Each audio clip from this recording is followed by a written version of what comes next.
Good evening, Commonwealth, and thanks for watching the Channel 2 News. I'm Ashley McDowell. Let's take a look at tonight's top stories.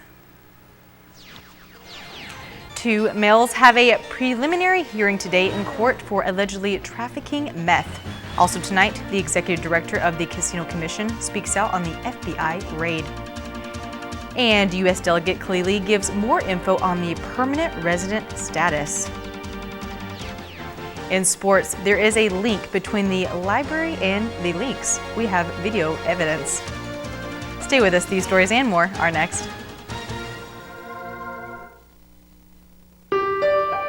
"48 hours. That's all we get in a week. But those 48 hours, we try to make them last forever. How? By filling them fast with all the right stuff.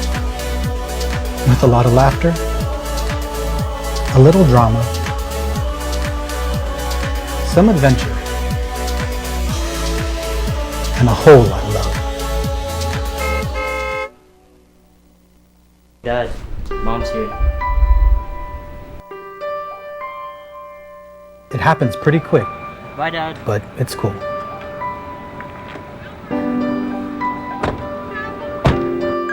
Because the rest of the week, we talk about our plans You want to go to the beach? on how to make the next 48 hours last us a lifetime.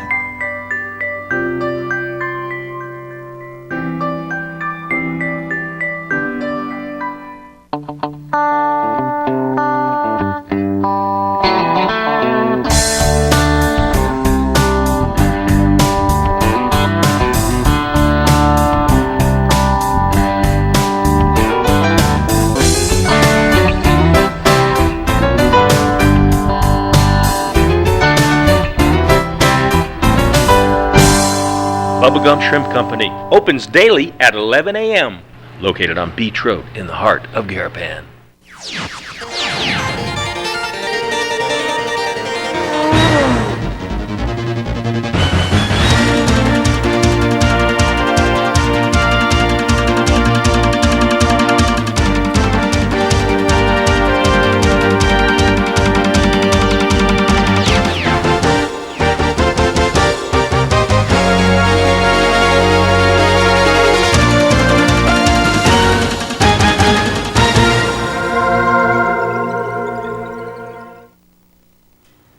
Hafa-day, Tirwami, and good evening, Commonwealth. Today is Tuesday, November 12th, 2019.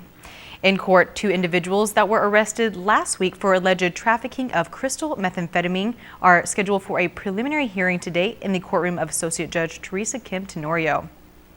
A Chinese male, Yichuan Bei, is still being held in custody and his preliminary hearing was waived. A Korean male, In Jun Cho, is out on bail and is waiving the agreement with the Office of the Attorney General. Each of the defendants are being charged for trafficking of a controlled substance. Meth was obtained from Cho by the Drug Enforcement Task Force at 2 separate buy-walk operations. During the first controlled buy-walk operation on September 18th, 0.4 gross grams of meth was obtained. During the second operation, 0.5 gross grams of meth was obtained. An arraignment is scheduled for November 18th at 9 a.m. And in the courtroom of Associate Judge Joseph Camacho, a local has a bail modification for the alleged trafficking of crystal methamphetamine. 34-year-old Joshua Diaz has been released to the third-party custodian of his mother. Diaz is being charged with trafficking of a controlled substance during 2 separate buy-walk operations performed by the Drug Enforcement Task Force. Meth was obtained from Diaz. The first operation was September 23rd, where 2 baggies of meth were obtained, the first weighing 0.7 grams and the second weighing 0.3 grams. During the second buy-walk operation on October 5th, the task force obtained 0.4 gross grams of meth. Diaz must pay $1,000 of the $100,000 bail, is on house arrest, and has waived his preliminary hearing. An arraignment has been scheduled for Monday, November 18th at 9 a.m. An inmate was found unresponsive at the Department of Corrections in Susupe. On Monday, around 12:40 p.m., the Department of Public Safety responded to the scene. DPS reports an officer approached the cell to serve him lunch. After multiple calls of the inmate's name, the officer found the male to be unresponsive. The inmate was transferred to CHCC and was pronounced dead at 1:32 p.m. DPS states the case remains ongoing as to the cause of death and is pending notification of next of kin. It has been 6 days since the FBI has executed search warrants at different locations around the island, and still no information has been released. KSPN reached out to FBI Honolulu Special Agent Jason White today, who says there is still no information or updates he can speak on at this time. The executive director for the Commonwealth Casino Commission, Edward DeLeon Guerrero, says the CCC was not raided by the FBI. He says if the FBI does need to perform a search warrant in their office, they have nothing to hide. We have not received any communications or any search warrant from the FBI or any law enforcement agencies. And here is what he has to say about the FBI raid on IPI and government offices. Really, at this point in time, since this is so fluid, I don't think anybody really knows what the FBI is looking for. But I would assume that they probably thought there was a crime committed, and they're going after documents that they think would corroborate or would provide evidence of criminality. I don't know. I'll be speculating. So. But this is, it appears, this is the federal law enforcement effort to cast a net out there and try to get as much information as they can get. But you know, in the U.S. system of justice, the fact that people search your house does not mean that you're guilty of anything.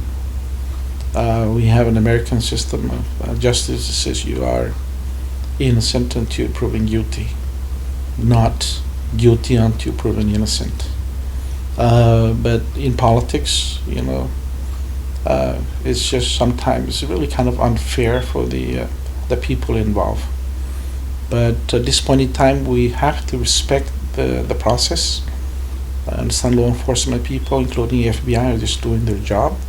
So we need to sit back and allow them to implement their jobs. And more on the raid. We caught up with one of the attorneys from the Torres Brothers law firm, which was raided Thursday of last week, Joaquin Torres. We got his reaction. Mr. Torres, we heard that your office got raided. Do you have any comment that you want to make about the raid? Of course not. No? Did they find anything, or? I don't know what they took. I don't know what they found. You have no comment on the raid? No. Not sure why they showed up or anything like that? Nothing else. Government administration is pursuing a pension obligation bond. Here are the details. We had a teleconference with the bond rating folks, CDA and Secretary of Finance and Barclays, folks from Barclays. We are proceeding with it. I believe that in the next 2 weeks or 3 weeks, they're going to issue a bond rating towards the issuance of a pension obligation bond. The administration is looking to have a bond issued for up to $65 million by mid-December of this year that will go strictly towards the settlement fund payments. This would take care of all settlement fund debt that we have for the APCA, the additional revenues that we owe for fiscal year 2017 in the tune of $17.6 million, which attributed to our current deficit in our last audit of this amount, attributing to our deficit. So this would take care of that, as well as 1 full year of the minimum annual payments for the settlement fund. This will relieve the government of payments to the settlement fund, which will allow for funds to be used toward the current deficit obligations over the last 2 years. We are bounded by the Constitution to retire our deficit within 3 fiscal years and by the 3rd fiscal year, and that's the direction we're going. Adelig says they also reviewed first-month revenue collections for the CNMI government as a whole. And looking at trends and comparing numbers to the previous years, we are on target for fiscal year 2020. We were projecting an $18.5 million projection of what we needed to collect to be on target based on our annual projections for fiscal year 2020. We've exceeded our collections for the first month. We're into November and the trend is still consistent to how we collected in October. We're looking forward to a good month based on our projection.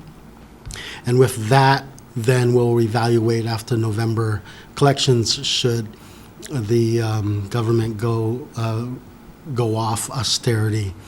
We know that the budget was budgeted for that, and with a $233 million budget and our projections, we're on target. But obligations from the last couple of fiscal years is keeping cash flow tight. Although we're collecting, we're having obligations to pay from previous fiscal years. As we all know, we also have a lot of monies that are tied up and waiting for reimbursements from FEMA. We've been working closely with FEMA and the Public Assistance Office in making sure documentations are intact so that we can get our reimbursements. These reimbursements are coming in slowly, but consistent for us to feel confident we will be reimbursed our fee, for those eligible and allowable expenses due to from Typhoon U2. So the picture looks good. It's too soon to make any decisions. We need to have another month of collections. But based on looking at the trends and comparing our numbers to the same periods in the last 3 or 4 fiscal years, we're pretty much in the same levels or on target. So that's pretty exciting. Congressman Gregorio KILILI Sablan speaks on the progress of his long-term residence relief bill. President Donald Trump signed into law on June 2019 a bill giving more than 1,000 residents of the CNMI who are under humanitarian parole a chance to hold permanent resident status. It has been almost 5 months, but still no action is being taken. Yes, you know, the rules are overdue, way overdue. We just tell people, we put out a public announcement that people should reapply for parole.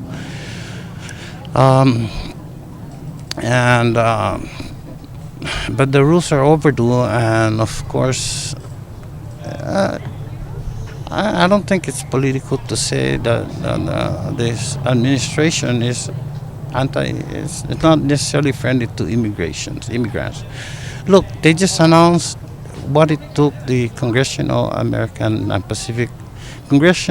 Asian and Pacific Americans Caucus, CAPAC, years of hard work to recognize the contributions and service of Filipino scouts, the resistance fighters in World War II. And I was in Congress when that passed, and I was in Congress when President Obama signed that into law. And so these are members who are eligible, are given parole. They apply for their green cards, for example, and they can stay in the country. They can bring their immediate families because many of them are elderly. And yet now they're going to stop that parole. I mean,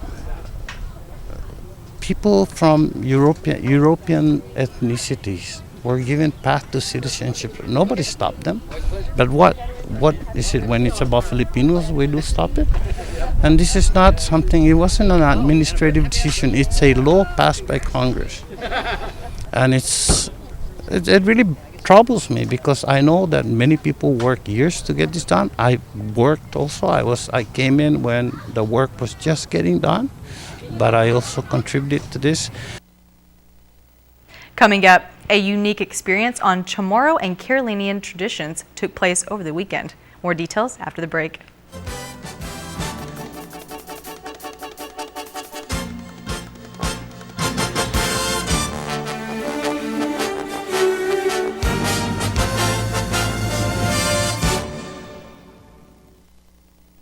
Being able to just communicate with each other was the best experience, so that everybody can actually be assured that, family members are safe, co-workers are safe, whether it be on Tinian, whether it be on Rhoda, or whether it be on Saipan. Since then and now, IT&E has been there and has been reliable. Afade, my name is Ray, and I'm with the network that works. Watch the Visitors Channel online, on time, anytime at saipantv.com. Where to go, what to see, what to do. Restaurants, spas, activities, and culture. It's all in one place, in high definition, on your mobile device. saipantv.com. Check it out. Jose and Pedro were born on the very same day. Jose liked to play sports. Pedro liked to play video games. Jose's favorite word was pass. Pass me the ball. Pedro's favorite word was pass too. Pass me the rice. Jose is retired and has both time and energy. His life is just beginning. Pedro has diabetes, hypertension, and gout. His life could soon end. Eat less, play more, live longer. Brought to you by PHI, the pharmacy you can trust. Welcome back to the Channel 2 News. The first woman to chair the Commonwealth Ports Authority has been re-elected to fill the position. During the election of officers Friday on Rhoda, members voted for Kimberly King-Hines to remain the chairwoman. Hines says her main focus will be getting funding for the building of a new terminal. Well, everybody's been talking about the need to do something with the infrastructure, and obviously that's a tall order, and it's not going to happen within the next year. But at the very minimum, my big focus will be setting out a plan to basically fund the building of the new terminal, if that's even within the realm of possibility. So right now we need to go back to the drawing board and figure out an action plan in terms of just getting together supporting documents to be able to even appoint an ad hoc committee to go through the exploratory stage as to how to fund that. Now, if that's not within the realm of possibility, then how do we go about refinancing, improving and expanding the existing infrastructure? That's my top priority. I think that CPA being the primary economic infrastructure, it's imperative that we all take it seriously, as it is the first and last impression of the people who come through the Commonwealth. And so I will make that is literally my top priority. The Indigenous Affairs Office held their third annual Cultural Expo over the weekend. Our Sally Lemus reports. It is an endless effort of the Indigenous Affairs Office and cultural advocates in preserving the culture and educating the youth about the identity of the Marianas. Over the weekend, practitioners of the arts, performance, and language focused and promoted one specific item, which was the Tree of Life. And this is pretty much why we have it, so we can continue to educate and share with our young generation what resources we have in the island. And today was about the Tree of Life and how much usage out of one tree can birth out many things. As you can see, if you were walking today, you saw the many weaving, the many style of on hands, what you call that, jewelry making out of the coconut and other stuffs. And then, something for the kids, like behind me, we have for the first time, the book art, Kalisan Guaca, and then we have the greasy pig that are in there. Native medicine, canoe building, and authentic local food were also some highlights of the expo. It was an all-day event and many families joined in on the activities. As the youth of the Marianas, I would like to say that it's good for our community to keep this expo alive so that our traditions and culture can stay alive. And how do you feel, seeing your culture? I feel inspired. Gordon Marciano, who was the master of ceremonies, continues to reach out to the community, asking for a joint effort in preserving the culture of the CNMI. It is very important that we continue to have this for our future kids to understand. And as we have been sharing, it starts at home, language, culture. So that way, even though they don't speak it, at least they understand it and maybe try to speak it as they continue to understand the words and picking up the words. And that's why it has to start at home. And then from here, we meet here. And as you can see, the whole day was just Chamorro and Carolinian language. We threw a little bit of you know, implementa in there just to mix it up with a linguae of English, but we wanted to just stay with the vernacular of our Chamorro and Carolinian to make sure that the kids are hearing those words. Yeah. This is Sally Limis for KSPN News. Report saw something strange Saturday at the ball field. I'll give you a hint. Starts with F.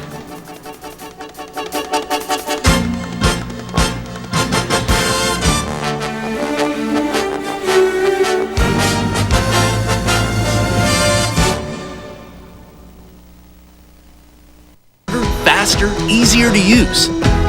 With live TV, recordings, video on demand, and streaming apps all in a single place.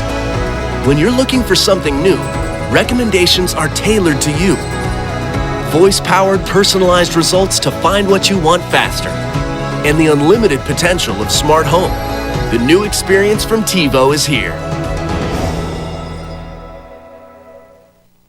Hi, I'm Mel, a certified ophthalmic assistant here at Mariana's Eye Institute. Today we want to talk about your eyes and how to take care of them for a lifetime of good vision. A cataract is most commonly due to aging, but can have many other causes. A cataract is a clouding of the natural lens of your eye. This clouding of the natural lens of your eye will cause your vision to become blurry. It will not fluctuate, it'll be blurry all the time.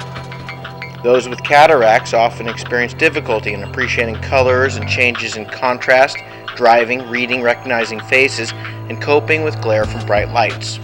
They will not get better all by themselves, and unfortunately, glasses usually don't help very much at all. I tell people that having a cataract is like having a cracked windshield. Smashed windshield, you can't see through it, and it has to be replaced. Cataract is the #1 leading cause of blindness in the world, and the really good news is we can fix it for you with a cataract operation. Many eye issues can be treated right here on Saipan. Come see for yourself. This has been Dr. Dennis Williams of the Marianas Eye Institute.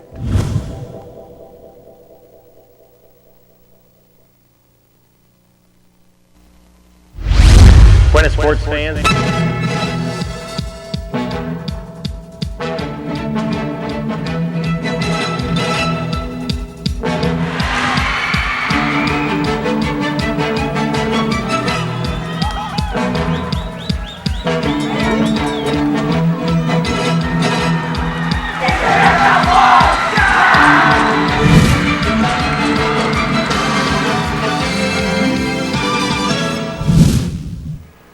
Buenas sports fans, saw something Saturday that I had never seen before since the Saipan Major League was first organized way back in 1982, 37 years ago. It was a championship game forfeit. The CK Bears were there for game 1 Saturday morning. They are the defending champions. The Mariners were supposed to be there, but they could only field 8 players. A funeral that morning resulted in several of the players being absent, and by rule, you can't play with 8. That's a forfeit. Game 2 of this best-of-5 series slated for this Saturday. Try again. The Joe Tankidzu Public Library fundraising golf tournament Sunday was, by all accounts, the most successful in their short 4-year history. A beautiful Sunday morning at the Lau Lau Bay Golf Resort, West Course. Did you know Saipan golfers like bringing their own tunes while they play?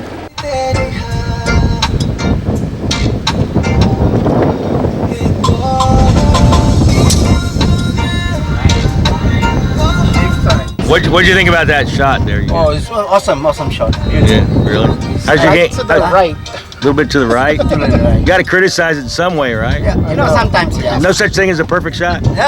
Except your next shot. See to my Sports Hall of Famer, Frank Castro, playing it safe on number 11. What do you think about him as a golfer? It's another time goal. How do you like his game? Yeah. Very good, very strong. My shot! Beautiful. Nice to have a partner like that. Yeah. How's it playing with this old timer over here? What about his game? What can you say about his game? Well, we partners, so Can't say anything bad. yeah, he's not doing really good, but keep it up. to, It's a team effort. yeah, acceptable one. Hole number 11, par 4, Wampong Guerrero over the water onto the regulation fairway. But alas, he and his partner, Steve Balakrishna, finished outside the money. Cars were available for a hole-in-one on par 3s. Well, he won't be driving that car unless he buys it. The wind takes control of that shot, and the car's safe. Wrong location of green. Yeah, they put their green in the wrong place. Roll in. Get in the cup. P-Day Tenorio, well, it was a nice day to be outdoors while supporting a good cause. P, you came out to support this tournament? Why? Why? Because I want the library to succeed and to be able to provide more reference material and reading material for our kids and adults as well. The former lieutenant governor is an avid reader. Well, I like to read novels. Bob Wisdom, David Baldacci. So you're a reader? James Rollins. I read. I have all kinds of books at home that I've been reading. This tournament maxed out for a good reason. Always good to get back to the community. Up-and-coming golfer Sebastian Camacho, nice drive on number 9, but his team didn't win anything.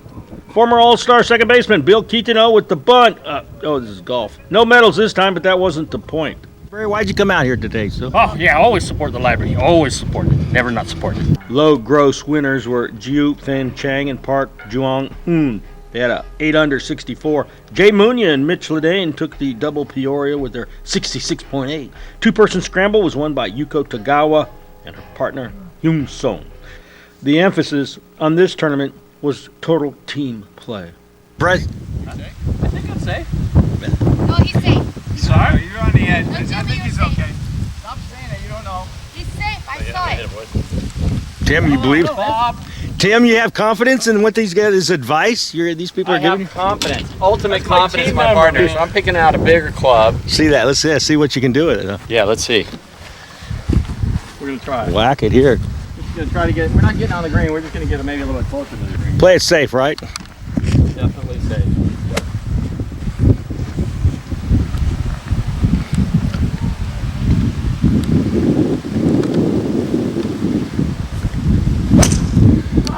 Oh, a monster shot. Nice shot.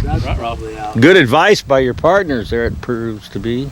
All right, John Jones, are you like a consultant? I'm here just to give Floor confidence by hitting a series of terrible shots that she knows she can do better. Who designs her wardrobe? Oh, yeah, I don't know. Victoria's Secret, I think. Here's the windup and the pitch. I don't believe what I just saw! So what are you going to do this year? At Gold's, a dedicated fitness studio with a cushioned floor is perfect for group exercise. The cardio room features a variety of treadmills, bikes, steppers, and ellipticals. Fitness machines will help you achieve your goals, and the largest free weight area on Saipan gives you comfortable space to work out. Gold's Gym team is ready to help you get to your goals. Try harder. We know you can do it. Traveling or laying over on Guam? Don't wait around. Zip into Guam Adventures Zipline Park inside the Hilton Resort and Spa. Guides will take you through a series of zips, starting with a mountain course and then zip over the ocean with spectacular views of Tumon Bay. 6 zip lines in all deliver a thrilling experience, and it's family friendly, so bring the kids ages 6 and up. You'll love the security of double lines and a new braking system to make riding smoother. The towers are named after the islands in the Marianas. We call it the Island Hopper. Your guides will teach you what you need to know to soar through the jungle with a bird's eye view. Best of all, for residents of Saipan, Tinian, and Rota, you can book this experience at 20% savings.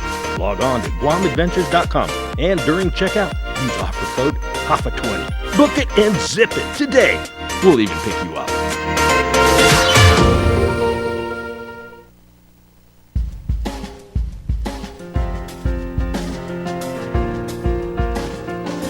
Tropical Depression 26W is formed north of Pohnpei. Forecast to pass through the most northern of the Northern Marianas later this week. High today was 84, the low 75.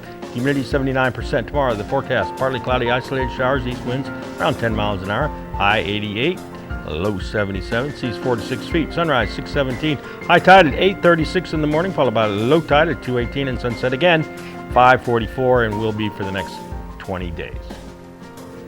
That is news, sports, and weather on a beautiful Tuesday. Thank you for watching, and we hope to see you back here tomorrow night.